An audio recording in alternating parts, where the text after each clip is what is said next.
देश में लोकतंत्र की इस व्यवस्था में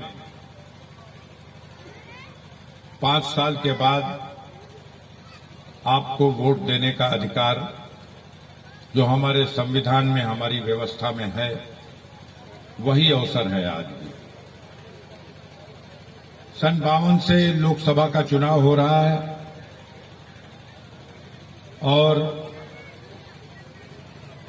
अब तक 17 बार लोकसभा का चुनाव हो चुका।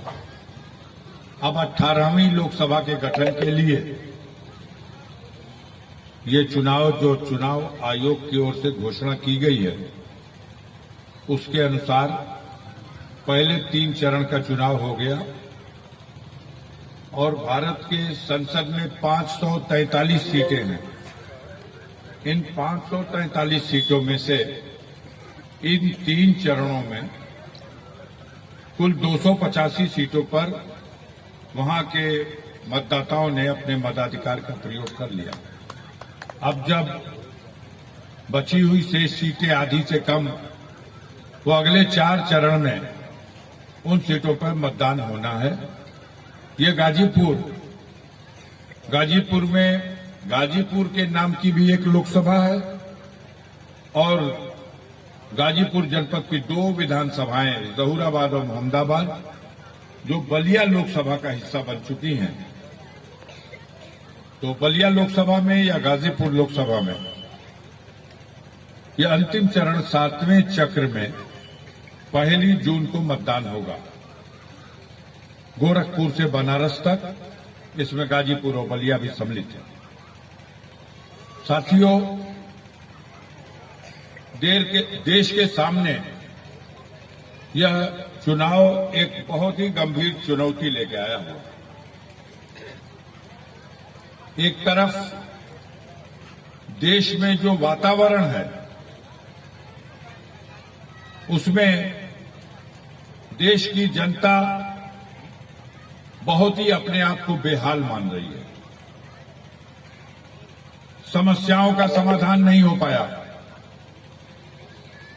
मोदी जी के नेतृत्व में 10 साल तक, 2014 से 2024 के मध्य 10 सालों तक पूर्ण बहुमत की सरकार देश की व्यवस्था चलाती रही। लेकिन दुर्भाग्य का विषय है कि मोदी जी की सरकार ने अपने इस 10 साल के कार्यकाल में जो वादा किया था जनता में, उन वादों के पूरा करने की दिशा में कोई गंभीर प्रयास नहीं किए। उल्टा हो गया। अनेकों मुद्दे थे, अनेकों वादे थे। चूंकि चुनाव का समय है, तो जनता के सरोकार रखने वाले जो मुद्दे हैं, जो आज जनता के बीच में चर्चा का विषय है, हम उन्हीं पर चर्चा करना चाहते हैं इस अवसर पर।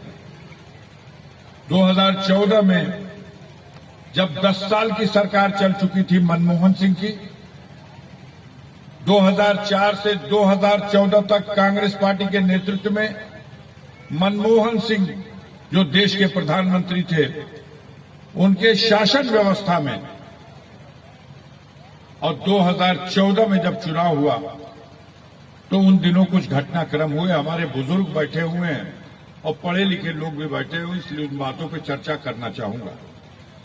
एक हस्ती का नाम याद होना चाहिए आपको, शायद किसी को याद हो। इस देश की एक अदृश्य हस्ती, जिसे लोग अन्ना हजारे के नाम से जानते हैं कुछ लोग इस नाम को जानने वाले व्यक्ति। सुना है इनका नाम? कितने लोग सुने हैं? हाथ उठाइए। अन्ना हजारे। सभी लोग सुने हैं लगभग। ये अन्ना हजारे 2013 में दिल्ली में बैठ गए, रामलीला मैदान में धरना देके बैठ गए। मुद्दा क्या था?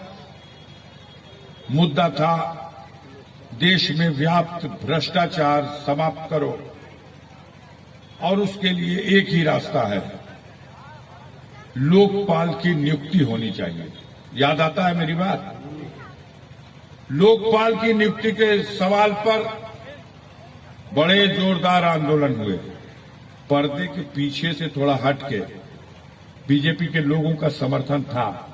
खुल्लम खुल्ला मोदी जी मंच पर नहीं आए, लेकिन उनकी टीम के तमाम लोग भ्रष्टाचार के विरुद्ध चलाए जा रहे इस आंदोलन में भरपूर सहयोग दिए। ये कहा 2G केहू समझेला, बोला जा कुछ सहयोग करवाया तबे ना हमके समझ में आई कि दिशा ठीक है कि नहीं। 2G ये घड़ी 5G में हमन का मोबाइलवा में खट खट पकड़ता कि ना पकड़ता, तो वो घड़ी 2G ओकर रफ्तार 2G में रही, अभी दूसरा गियर में, घड़ी 5वां गियर में बा। तब जब 2G के नेटवर्क की नीलामी हुई थी, तब श्रीमती कनी मोझी और श्री ए राजा, ये तेलंगाना के रहने, तमिलनाडु के रहने वाले थे और यही लोग मंत्री थे, व्यवस्था इनके हाथ में थी। अब पूरा देश में बवाल हो गए यही पे कि 2G का नीलामी कैला हजार, एमे बड़ा भ्रष्टाचार भइल बा नेटवर्क का नीलामी। अन्ना हजारे जी के इस आंदोलन में सबसे ज्यादा अगर समर्थन, सहयोग और इस आंदोलन को बिल्कुल आकाश की बुलंदी तक पहुंचाने में अगर किसी का योगदान था तो वो हमारे देश के मीडिया के भाइयों का। तब समझे में ना आवे कि दिन रात लोके पाल रटत हुआ लोग देश में, जरा तब जड़ से एकदम भ्रष्टाचार खत्म हो जाएगा। लोकपाल की नियुक्ति होगी और लोकपाल साहब जादू मरिया भक्त से न कुल घूसखोरी, चोरी, बेईमानी, कमीशनखोरी खत्म होगी। राष्ट्रमंडल के खेलों का आयोजन हुआ था देश में, दुनिया आई थी खेलने, कलमाड़ी साहब उसका इंतजाम देख रहे थे, उनके ऊपर भ्रष्टाचार का आरोप लग गया, मुकदमा लिखा गए, मंत्री लोग तिहाड़ जेल पहुंच गए। खाली हल्ला ना भोगे ये भैया भ्रष्टाचार फर्क बा मोदी का सरकार में आओ घड़ी क्या हो मोदी बैठे जा तो लोग का वजह मोदी के सरकार में और मनमोहन के सरकार में फर्क था। जैसे ही आरोप लगा, आरोप प्रथम दृष्टया लगा कि जनता इस आरोप से विचलित है, मुकदमा पंजीकृत हुआ, मंत्री जेल गए, उनके ऊपर मुकदमा चला और फिर ये बात की बात है, आरोप साबित नहीं हुआ, दोष मुक्त कर दिए गए। कनी मोझी भी छोड़ दी गई, कलमाड़ी साहब भी छूट गए, ए राजा भी बेदाग बरी।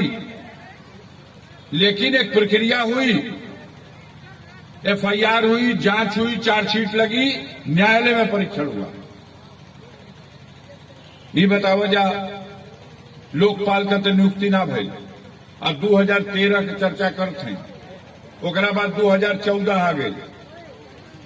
ए मतारी जी जेके जाए के होके चल जाई, जेके बैठे के होके बैठ दे जा, आ जेके भाषण दे के होके पहले आवत होने लोग बोल ले जाता, हम बोली, लेकिन संघवे ना दूर से बोले में कभी सा शांति बनाई, बहुत आप लोग शांत बना ली। कभी सा सांसद जी की बात सुनिए आप लोग। तो बहुत ही गंभीर मोड़ पे हम अपनी बात को कह रहे हैं।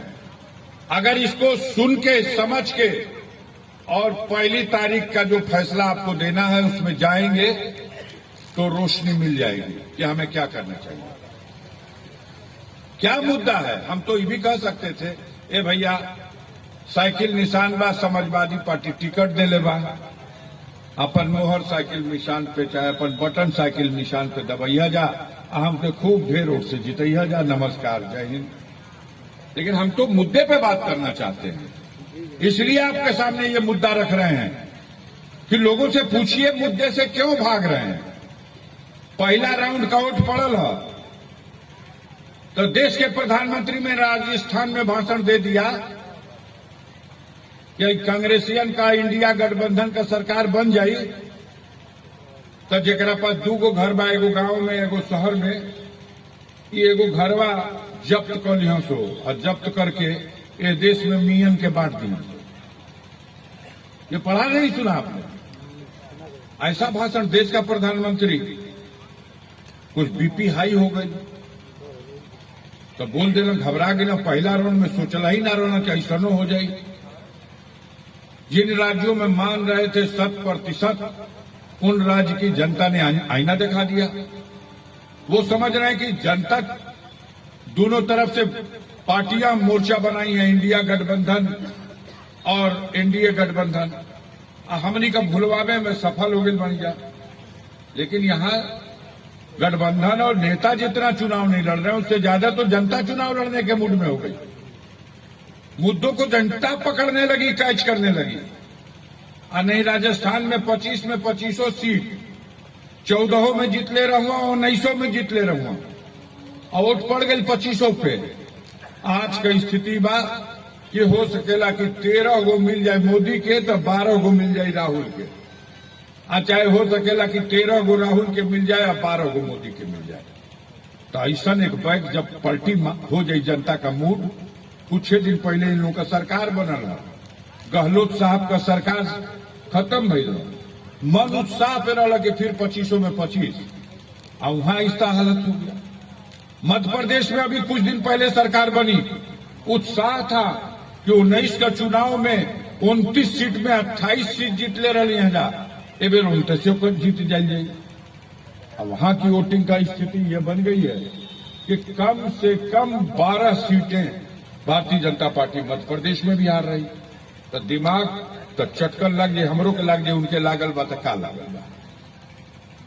अंडमंड बोले लगल कि 2 गो घर बा तो एगो घरवा जब्त कर लिया सो, आज बांट दिया सो, इस देश में मुसलमानों को बांट देंगे। ये भाषण में बोला प्रधानमंत्री ने। इतने पे अपन देश में निंदा होके लगल, विदेशी मीडिया भी निंदा करने लगी। इतना हल्का बयान प्रधानमंत्री को, और ई कह के कि उनका मैनिफेस्टो में छपल बा। अरे पागलो ही ना छापी जो तू कहत, लेकिन तू बौखलाई लोग बोला।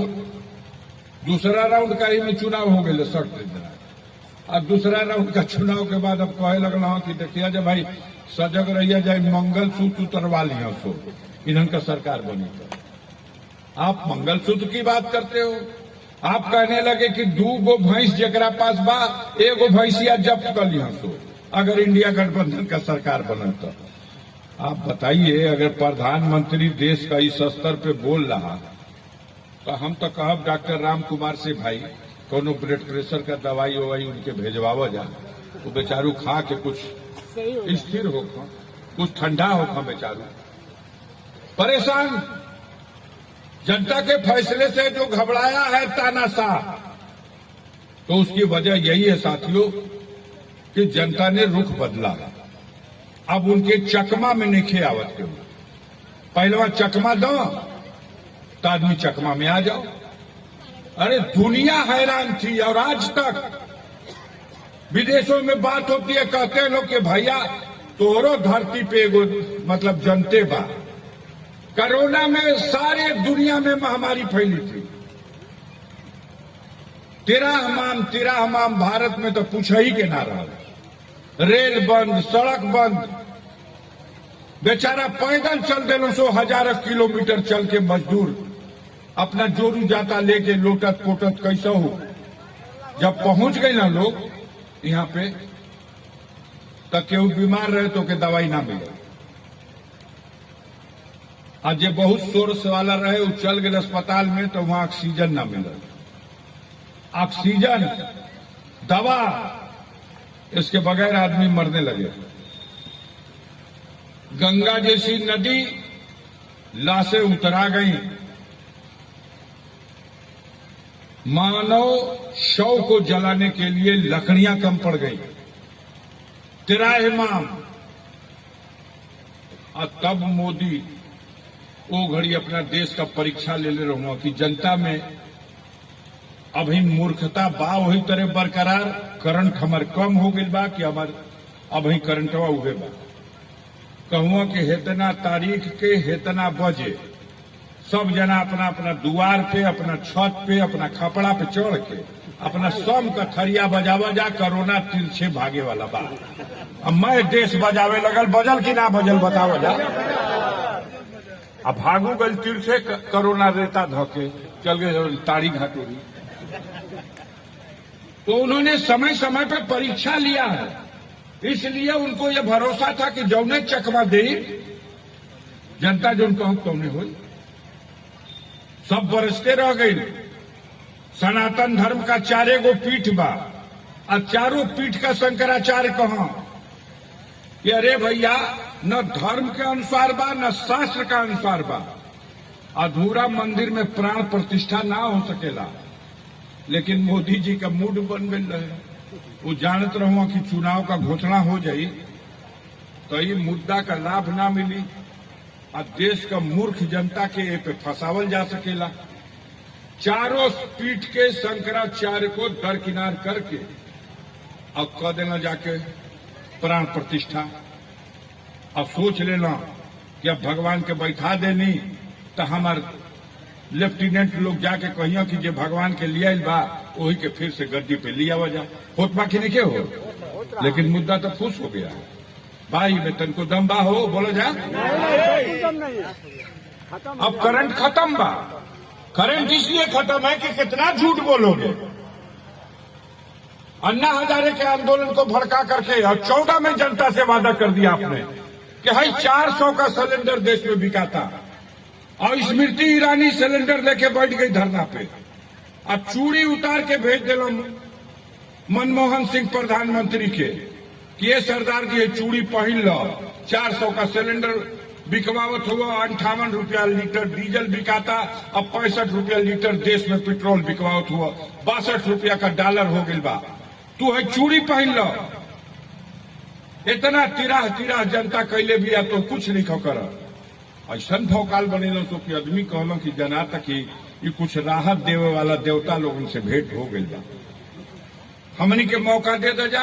अब मांगे लगना लोग अवसर दे दे जा कुल समस्या का समाधान का करवा जाए भैया। ताही सिलेंडरवा 400 का थोड़े रहे, ये 250 में मिले लगे। वो घड़ियावा एगो उतराई लहुआ बाबा रामदेव बिलाई छान के गोड़ा ऊपर मुड़िया नीचे गदरोन मती। अब जनता कहो कि अरे भाई बाबा रामो देव कहत हुआ कि पेट्रोल 50 रुपए का लीटर नीचे बिकवा दे। याद पड़ता कि ना हमारी बात याद बताओ। 50 रुपया लीटर पेट्रोलवा नीचे करे के रहो लोग और डॉलर भी 50 रुपए से नीचे आ जाएगा। ये मोदी जी 10 बरिस बीत गई, सिलेंडरवा 400 से 1200 का हो गई, डीजलवा 58 रुपया से 90 रुपया का हो गई, पेट्रोलवा 65 रुपया से 100 रुपया का हो गई और डॉलर जो 62 का रहुए तो 85 रुपया का हो गई। तो कुल तो तरक्की कैले बा। तो अब इसलिए करंट कम हो रहा। अब जो बात करते हो लोग समझते हैं कि झूठ है। खूब तो बोलना झूठ। आई लला एक जगह संत कबीर नगर में, संत कबीर नगर बस्ती जिला से कट के बनल बना संत कबीर नगर। कबीरदास जो राष्ट्रीय कवि था, कबीर पंथ एगो पंथे कहाला। कबीरदास की समाधि स्थल पर मोदी जी आए। विश्व चैंपियन हो जाएंगे अगर इनको हम लोग कहीं विश्व में झूठ बोले का प्रतियोगिता होके हम अपने देश के प्रधानमंत्री को भेज देंगे तो चैलेंज के साथ गोल्ड मेडल लेकर के पर आए थे और दुनिया के सामने मंच से बोल गए ये भैया ये बड़ा पवित्र भूमि है। ये कबीरदास तो बहुत बड़ संत रहुआ, आई धरती बहुत पवित्र बा, एकर तो तिलक लगावे। कौन पूछे? कौन पूछे? बाबा गोरखनाथ का कार्यकाल के पूछे उनसे कि ये मोदी जी कहां से ज्ञान आयल है गुरु नानक का। ये तो 1526 में बाबर आया था और 1530 में बाबर के आने के बाद गुरु नानक के अस्तित्व की बात है 1526 की। और बाबा गोरखनाथ ये तो दुआपर में रहना भैया। भगवान कृष्ण का जब अवतार भइल हुए उस काल में है बाबा गोरखनाथ। कबीरदास ये मीटिंग करा दिलो। अरे भैया सदियों का फर्क है, युगों का फर्क है। गोल्ड मेडल मिल जाएगा, विश्व चैंपियन अडानी। दिल्ली का लाल किला जहां प्रधानमंत्री देश के स्वतंत्रता दिवस के अवसर पर तिरंगा लहराता है, 50 साल के लिए दे दिया डालमिया को। बचल का रेल बेच दिया, पटरी आपकी, स्टेशन आपका, और रेल प्राइवेट हाथों को है। ये बिजली विभाग भी प्राइवेट को। सरकार की वो सारी संस्थाएं धीरे धीरे धीरे धीरे बिक्री हो रही। कहले रहा भैया आइल तो कि सौगंध राम की खाते हैं हम, देश नहीं बिकने देंगे। जैसे जना तक उल्टा क्रिया पहले ही से खा के आइल, अब बेचे शुरू कर रहा तो अबले रुकते नहीं खा। आपने किया क्या पूछ लो। आपने कहा था कि हर प्रांत में कम से कम 5 गो एम्स अस्पताल बनाई, बुलेट ट्रेन चलाई, न एम्स बनल न बुलेट ट्रेन चला। मोदी जी ने कहा था कि मैं देश में स्मार्ट सिटी बनाऊंगा और 10 स्मार्ट सिटी हर स्टेट में बना दूंगा। बनारस तो स्मार्ट सिटी बन लेना तो देश में बनेला का क्या सवाल है। बनारस को कहे थे टोक्यो बना देंगे, और बनारस में क्या हो रहा जाके देखो। तो झूठ का तो एक कीर्तिमान बना दिया लोगों ने। अपनी विफलताओं को छुपाने का रास्ता निकाल लिया। हम आवत रही तो उमा शंकर भाई हमारे विधायक जी, हमारे संगी कहत हुआ कि खाली जो बेचले बाड़ा तौने आप गिनाई ना, लेकिन कुछ किनलहू बाड़ा मोदी जी वो एको बेर ना बताई ना। तो हम पूछली कि ना भाई कुछ किनले होगा तो तू हमके बता दो, हमके पता नहीं थे। तो कहला कि देश भर का मीडिया किन ले बाड़ा, टीवी, अखबार, रेडियो, ये आप जानते नहीं खी। तो कहली हाँ जान गए भैया, अब की बता दे भी हो कि ये भैया मोदी जी किनलहू बाड़ा एक चीज, कि जितना टीवी रेडियो और जितना अखबार छपता गोदी मीडिया इन लोगों के कहल जाता। अडानी खरीदा, अंबानी ने खरीदा, और मोदी के पक्ष का समाचार चैनल बदलल करो। तो बदलत बदलत पगला जीब, लेकिन सच्चाई आपको देखने को नहीं मिलेगी। एगो चैनल रहुए ना बिकाइल रहुए। सुन लो उमा शंकर भैया, एनडीटीवी वाला वो बड़ी देर में बिकाई, बिक गई हो, लेकिन वो उस चैनल पे बैठता था एक पत्रकार था उनका, रवीश कुमार। उसने साबित कर दिया था कि मोदी जी तुम्हारी हुकूमत और तुम्हारी दौलत के सामने मैं नहीं झुकूंगा, और जो सही समाचार हो तो दिखाता था। मोदी जी कह दिए अपने मित्रों से, अडानी जी से, कि कैसा हो इसका मुंह बंद कराओ, यह किसी तरह से हमारी जयकार करे जैसे सब चैनल कर रहा। अडानी ने मुंह बोली दे करके और एनडीटीवी को भी खरीद लिया। तो अब कहां जीबो भैया, बनकर गीदड़, अब कहां जीबो। अब तक तो हाथ टीवीए कीन लेनी हम। चला अब मोदी जी का जय बोला। रवीश कुमार ने कहा ये त्याग पत्र ले लो, तुमने हमारा चैनल खरीदा है जहां मैं नौकरी करता था, हमको नहीं खरीदा है।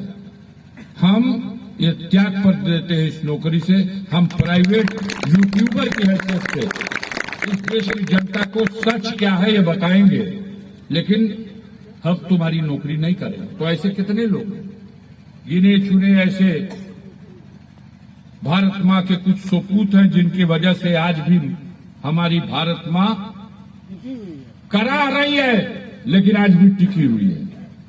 कुछ सपूत हैं ऐसे, ठुकरा दिया उसने लाखों रुपया महीने की नौकरी को, और अपना चैनल बना करके, अपना यूट्यूबर सिस्टम बना करके आज चला रहा।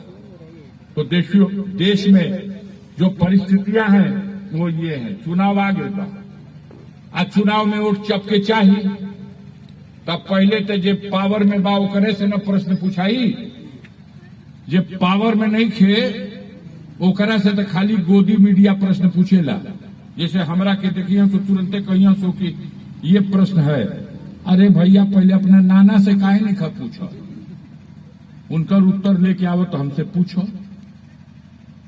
आप आए हो सत्ता में, आपने जनता से वादा किया था और आपने जनता के साथ धोखा किया। आप खाली समाचार चलाओगे विकास पुरुष।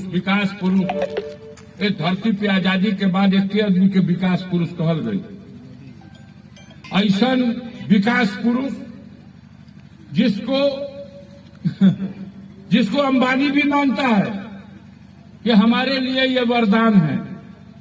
विकास पुरुष माननीय श्री मनोज सिन्हा जी, भारत के संचार मंत्री, 4 लाख करोड़ रुपए की लागत से 4 लाख करोड़ रुपया की लागत से भारत सरकार का ये बीएसएनएल, और मंत्री हैं हमारे सिन्हा जी विकास पुरुष, इनके सौंप दिया गई कि ला भैया इस दुनिया की आधुनिक मशीनें हैं और हमार सैटेलाइट चांद में चल गई बा। ऐसे अच्छा केहू का पास सिस्टम नहीं खे। एक 2G से 3G कर, 3G से 4G कर, 4G से 5G कर। ऐसा टेक्नोलॉजी कर गए कि विश्व में केहू मुकाबला ना करे। मोदी जी चार्ज दे दिला अपन विकास पुरुष के। केहू बा जे पूछ दे, अपना आप से पूछ लो कि विकास पुरुष उस बीएसएनएल को कहां पहुंचा दिया। 4 लाख करोड़ रुपए, 4 लाख करोड़ रुपए के मूल्य की लागत से बना था ये संस्थान। आज के डेट में उसका मूल्य है 21 लाख करोड़ रुपया। जब वो पूरे शबाब पर था तो उसका मूल्य था 21 लाख करोड़ रुपया। उस पूरे संस्था को आज मिट्टी में मिला दिया गया। और फायदा किसको पहुंचाया गया? फायदा पहुंचाया गया अंबानी का नेटवर्क आया था जियो। वही है बैठल बड़ा जितना जना साइडे कौनो जना बचल होगा जा जिनका पास जियो नहीं किया। इनसे कह देना लोग कि भैया इस जनता के फंसावे के बाद तो पहले कुछ देर चारा डालल जाला, तो तू चारा डाल दो कि हम 6 महीना पैसवे ना ले, बेपैसा का नेटवर्क दे। याद पड़ता बेपैसा वाला नेटवर्क सब ले कलश किया यो धर्मा अवतार।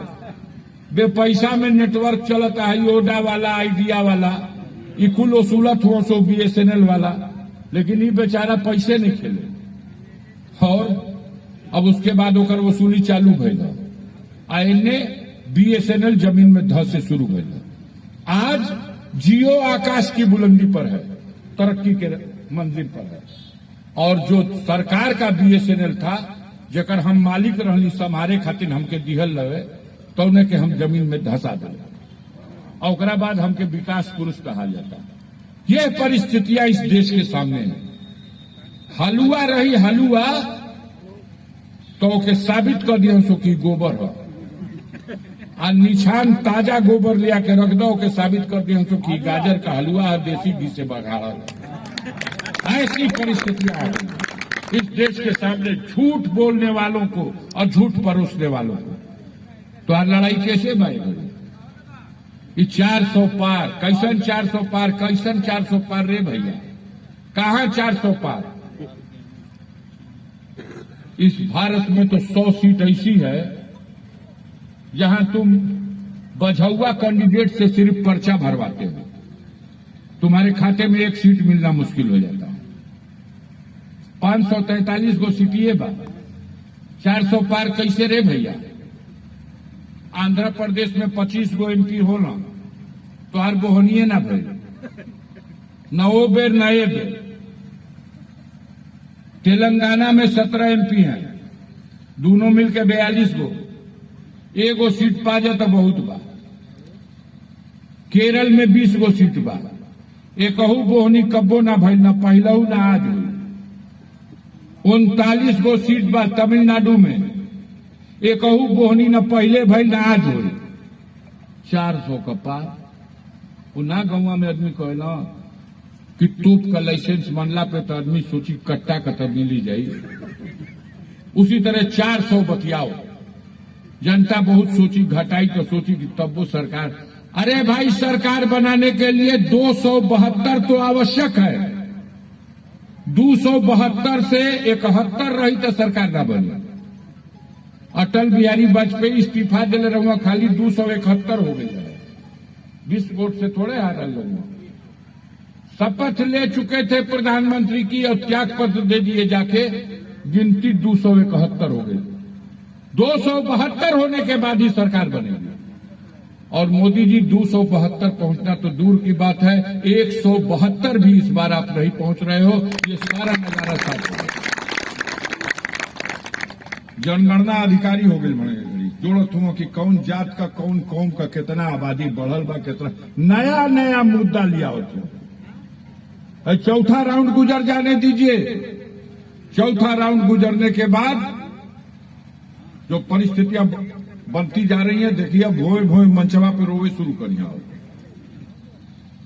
यह एगो कला बाकी रह गया, सारा आजमा चुके, लेकिन कलई उतर चुकी है, जनता समझ चुकी है। बेरोजगारों को आपने घूमोगे, एक आदमी नहीं मिलेगा जो कह दे हमको रोजगार मिल गया। क्या है ये? रोजी रोजगार, पढ़े लिखे नौजवान, डिग्री है, पहले डिग्री नहीं थी। अब एक परिवार ऐसा नहीं है गांव में, अपने गिन लेना, जिसके परिवार में कोई न कोई डिग्री वाला न हो। हर परिवार पढ़ा रहा बच्चों को, अपना पेट काट के, अपना अरमान दबा करके, अपना शौक ना पूरा करब लेकर के पढ़ा दे। पढ़ाई इतनी महंगी हो गई कि 2 में 3 में पढ़े वाला है जो मंटेसरी स्कूलवा में लेकर जात हो, सो 2000, 2500 और 3000 रुपया फीस हो गई है कि नहीं हो गई है? बोलो। हो गई है। कोई गरीब, कोई किसान, कोई सामान्य आदमी, कोई मध्यम वर्ग का व्यक्ति नहीं पढ़ा पाया। आज की डेट में अपने बेटा बेटी को क्या डॉक्टर बना सकता है? कभी नहीं। 1 करोड़ रुपया फीस हो गई MBBS बनाने के लिए। 1 करोड़ रुपया। अपनी हैसियत बेच दोगे साथियों तो अपने बेटा बेटी का एडमिशन भी नहीं करा सकते। सारी सरकारी कंपनियां बंद। रिजर्वेशन संविधान में बाबा साहब भले दे गए हों, लेकिन जब सरकारी नौकरी का भर्ती ना हुई तो रिजर्वेशन का टाटा दी कि बिरला दी, कि डालमिया दी, कि सिंघानिया दी, कि धीरू भाई अंबानी दी, कि अडानी दी? बोलो जा, कि छदन लाल दी, कि मदन लाल दी? प्राइवेट कल कारखाने में रिजर्वेशन नहीं है और सरकारी कल कारखानों की भर्ती बंद है। विकास खाली बड़ा विकास के लिए बड़ा लोग अब जाल का किलो। अरे सरकार तू चलाओ तू, अब मालिक इंद्रलोक का तू मालिक हुआ। इंद्रलोक ना भैया, ये धरती पे मानल बा कि अगर स्वर्ग कहीं बा तो कश्मीर बा। बाबा साहब संविधान में लिखले बड़ा कि जे जनता का अदालत में आ जनता जेकर कपार पे मुकुट बांधी आ जनता का मत से जे जीती ऊ पद और प्रतिष्ठा का हकदार हुई। ये न बा तो हर गांव का प्रधानी का चुनाव में क्यों कोई पा जाए तुमसे ज्यादा वोट जीत जाए और तू हार जीब तो पगड़िया बनाई तो के मुखिया का। लेकिन यहाँ का बा गाजीपुर की जनता का फैसला 1,20,000 वोट से मनोज सिन्हा हारल बना, अफजाल अंसारी जीतल बना। तब भैया के इंद्रलोक का मुकुट अफजाल अंसारी के 10 गो बुलडोजर लगा के करसोरिये खंड कैसे हो। 5 साल से खाना था, कुछ खबर बा कि ना? तो हम को बताओ, कौनो जुलुम बता दे जो हमरा पे ना भइल होके। कुछ बाकी नहीं रह गया। अब बाकी बात जियत रहब तो हु के झेलब, हटे वाला नहीं थी। हमार बाप दादा अंग्रेजन से ना हटल, अंग्रेजी शासन के खिलाफ बगावत कैल। हमार घर दुआर लुटाइल रहे अंग्रेजन के राज में। हमार बाप दादा जेल गए रहा अंग्रेजन के राज में, कोड़ा खैले बड़ा, जेल खटल बड़ा, कुर्बानी देले बड़ा। डॉक्टर मुख्तार अहमद अंसारी 1926-27 में इंडियन नेशनल कांग्रेस के प्रेसिडेंट थे जब देश में स्वतंत्रता आंदोलन अपने सबाब पर था। तब महात्मा गांधी ने कहा था डॉक्टर अंसारी से कि डॉक्टर अंसारी, आंदोलन तो पूरे देश में फैल चुका है, लेकिन दिल्ली में कोई केंद्रीय कार्यालय नहीं है जिससे संचालन में व्यवधान हो रहा है। डॉक्टर अंसारी की अपनी कोठी थी दिल्ली में, दरियागंज की कोठी नंबर 1। उस कोठी का नाम था दारुल सलाम। हमारे पूर्वज डॉक्टर अंसारी ने, मैं गर्व के साथ कह सकता हूं कि अपने घर की चाबी ले आके गांधी जी के हाथ पे रख दिया। ये घर कांग्रेस पार्टी का केंद्रीय कार्यालय बना लीजिए और इस स्वतंत्रता संग्राम आंदोलन का नेतृत्व कीजिए। आज उस परिवार के साथ ये जुल्म हो रहा, ये अत्याचार हो रहा। हमारी बहू बंद की जा रही है जेल में, हमारे घर की महिलाओं पर झूठा मुकदमा लिखा जा रहा, हमारे बेटे जेल में हैं, हमारे भाई को जेल में जहर खिला के मार दिया, बहाना बना दिया कि हार्ट अटैक हो गया, हमारे ऊपर फर्जी मुकदमा लिख करके और हमको भी जेल में डाल दिया। अगर देश में बाबा साहब भीमराव अम्बेडकर का संविधान नहीं होता और उसमें जीने का अधिकार नहीं होता तो हमारी जगह पर दूसरा होता तो हौसला छोड़ देता। लेकिन मैं संविधान को मानता हूं, कानून में आस्था रखता हूं, उनके हर जुल्म का मुकाबला करने का काम किया। अपील करके गए हाईकोर्ट में, हाईकोर्ट से जमानत मिली, अपील करके गए सुप्रीम कोर्ट में, सुप्रीम कोर्ट ने गाजीपुर के न्यायालय से अफजाल अंसारी को जो 4 साल की सजा का आदेश था, उस आदेश को ही निलंबित कर दिया और मेरा पद भी बहाल कर दिया। मुझे चुनाव लड़ने के लिए भी योग्य बनाया। अब पगड़ाई बना सुखिए दादा तो फिरो लड़े आगे। टिकट दिले बड़ा अखिलेश यादव, समाजवादी पार्टी के राष्ट्रीय अध्यक्ष माननीय अखिलेश यादव जी अफजाल अंसारी को टिकट से मुंह दे दिए। आई टिकट काटत हो सो हमारा सुनत हो रहा कि ना अखबार में टीवी में अफजाल का टिकट वे कट जाइए, अफजाल का टिकट वे कट जाइए। क्यों ये जलन है, क्यों ये नफरत है? कसूर बता दो। मेरे पूर्वजों ने देश को आजाद कराने की लड़ाई लड़ी। मेरे पूर्वजों में ब्रिगेडियर उस्मान साहब थे। जब देश आजाद हुआ पाकिस्तान ने हमला कर दिया कश्मीर पे, नौशेरा घाटी पे कब्जा कर लिया, झांगर घाटी पे कब्जा कर लिया और ये वैष्णो देवी से लगाए पूरा जम्मू का इलाका पाकिस्तान की सेना रौंद रही थी। तब भारतीय सेना के जनरल करियप्पा साहब ने ब्रिगेडियर उस्मान को कहा, कश्मीर को बचाने के लिए जो सेना भेजी जा रही है उस सेना का कमांडर तुमको बनाया जा रहा है, बचाओ कश्मीर जाकर के। और मैं गर्व के साथ कह सकता हूं कि मेरे पूर्वज ब्रिगेडियर उस्मान जो भारतीय सेना के नायक थे, कश्मीर में जाके पाकिस्तान के खिलाफ लड़े, झांगर घाटी को फिर से मुक्त कराया, नौशेरा घाटी को फिर से जीत लिया और इसी लड़ाई में अपनी मातृभूमि की रक्षा में 3 जुलाई सन 1948 को नौशेरा घाटी में शहीद हो गए। मरने के बाद उनको महावीर चक्र मिला उनकी वीरता के लिए। हम उस परिवार के वंशज हैं, हमारी रगों में उन्हीं बहादुर वीरों का खून है। हम तुम्हारे जुल्म से हटने वाले नहीं हैं। कौन है इस धरती पे आया है जो अमर है? जो भी पैदा हुआ उसे मरना को जोखिम में डाल के गए। गरीबों की बस्ती में लगी हुई आग को बुताया, घायल लोगों को उठा के लाए, उनका मलहम पट्टी कराया, उनका मुकदमा लिखवाया, उनकी पैरवी किया। सामंतवादी हमको क्या कहेगा? सामंतवादी तो हमसे नफरत करेगा। इसके बाद की घटना हुई जो बताया हमारे भाई उमाशंकर कुशवाहा ने जोगामा साहिब में, जिसमें 4 गरीब चमार भाइयों की हत्या की गई थी और लाश गंगहर नदी में फेंक दी गई थी। इस खबर को सुनने के बाद सबसे पहले अगर वहां कोई गया था तो अफजाल अंसारी अपने 100 लोगों के साथ सर पे कफन बांध करके हम लोग जोगा गए थे और उन गरीब लोगों को, उनकी लाशों को छान के जाल से नदी से निकलवाया, मुकदमा कायम कराया, हत्यारों को जेल भेजवाया। सुखपुरा गांव में जब राजभरों की बस्ती उजाड़ी गई, पीएससी लगा के उजाड़ दी गई, तब उस समय कोई उनकी मदद करने वाला नहीं था। रोती बिलखती औरतें मेरे पास गई थी। सूर्यनाथ राजभर उनका नेता था, वो लेके आया और उसने कहा कि भैया पीएससी लगा के हमका जमीन, हमनी का गांव समाज के जमीन में मड़ई पड़ल रहा, घर पर रहा, बस्ती उजाड़ देना। 7 दिन का समय मांगा था।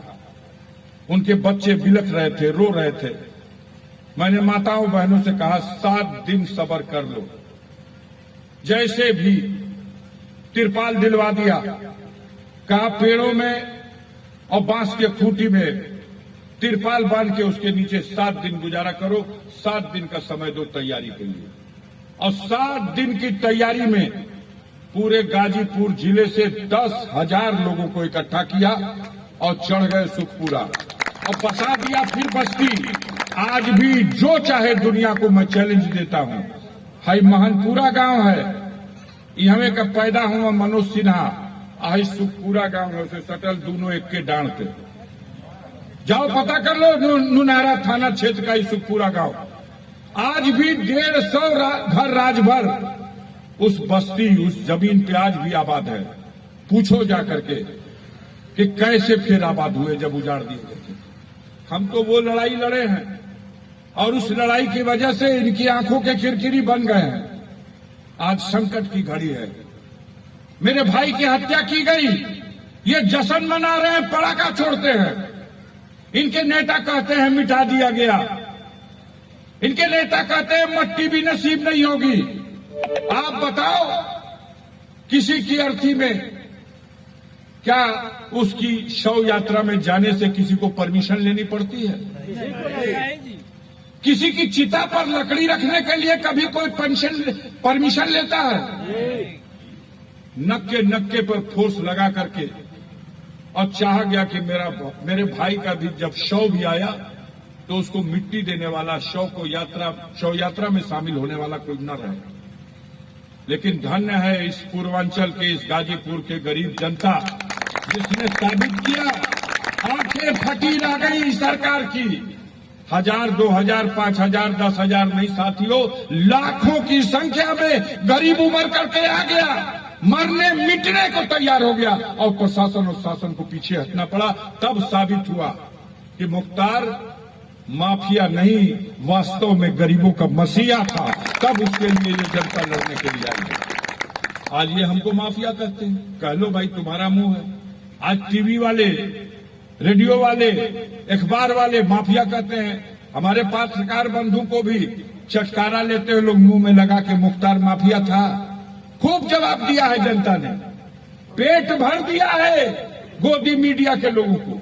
कदम कदम पे लोगों ने कहा है कि संसार में कोई माफिया बता दो। दुनिया में कोई आता है, जाना तो सबको है, लेकिन जब उसकी अंतिम यात्रा जाती है तो वही यात्रा ये साबित करती है कि इस व्यक्ति ने दुनिया में क्या कमाया है। और उसकी अंतिम यात्रा में लाखों लोगों ने वहां इकट्ठा होकर के ये सबूत दिया कि वो हमारा मसीहा था, वो हमारा हीरो था। आज मजाक उड़ाते हो आप, घूम घूम के चट्टी चौराहा पे हमारे खिलाफ चुनाव लड़ने आए हैं, तो एक जने कह रहे हैं कि असली माफिया। हम माफिया हैं? बताओ। गाजीपुर की गरीब जनता, 10 बार चुनाव लड़ा हूं और 7 बार गाजीपुर की गरीब जनता ने वोट देकर के जिताया है। 11वीं बार चुनाव लड़ा। दौलत नहीं है, घर द्वार, जगह जमीन, खेत बाग बगीचा, संपस्त सब कुछ या तो पस्त कर दिया गया है या कुर्द कर दिया गया है। हमारे साथ नहीं हुआ है, देश में न जाने कितनों के साथ हो रहा।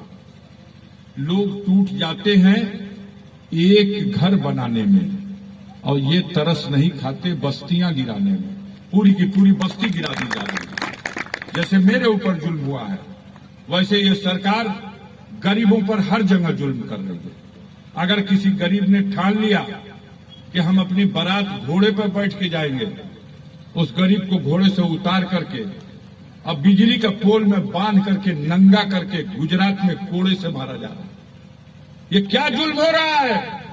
हाथरस की बेटी के साथ बलात्कार किया गया और जब वो बेटी ये दर्द सहन नहीं कर सकी, मौत हो गई, तो अस्पताल से उसका शव उसके मां बाप को नहीं दिया गया। उसको एक जगह ले जाकर के किसी नदी घाट पर नहीं, एक सुरक्षित जगह ले जाकर एक एक वोट ये बांटना चाहते हैं गरीबों का वोट, जात के नाम पे, धर्म के नाम पे, मजहब के नाम पे। कुछ नहीं करने वाले हैं ये लोग। ये लोग गरीबों पे जुल्म ढाने वाले लोग हैं, कभी आंसू नहीं पोंछेंगे। और हम वचनबद्ध हैं, जिस दिन तक जीवित हैं, जहां कहीं गरीब पे अत्याचार होगा, हम उस गरीब की मदद के लिए जीवन को जोखिम में डाल करके जाएंगे और लड़ाई से कभी पीछे नहीं हटेंगे। मोदी, मेरा घर गिरा दो, मुझे जेल भेजवा दो, अपील करके फिर से सजा करा दो, लेकिन चाहोगे कि घुटना टेक दे तो ये अफजाल अंसारी उस परिवार का अपने परिवार के लिए, अपने समाज के लिए। लेकिन संकट की इस घड़ी में मैं भीख मांगूंगा। 10 मिनट 20 मिनट का समय इस लड़ाई में अफजाल अंसारी को ताकत देने के लिए अपने अगल बगल में हितगण से, रिश्ते नातों से, अगल बगल में चट्टी पे, चौराहों पर, बाजारों पर मेरी बात जो मैंने आपसे फरियाद कहा है, इस फरियाद को उनके कानों तक पहुंचा दीजिए और इस चुनाव में गाजीपुर से एक ऐसा रिजल्ट लाइए कि बगल में चुनाव लड़ रहे मोदी जी और उधर गोरखपुर के योगी जी को भी यह आभास हो जाए कि उनके दबंगई का, उनके अहंकार का गाजीपुर की जनता ने बदला दे दिया और वो नहीं पसंद करती है, जुल्म अत्याचार नहीं। अपनी बात को समाप्त करता हूं। जय भीम, जय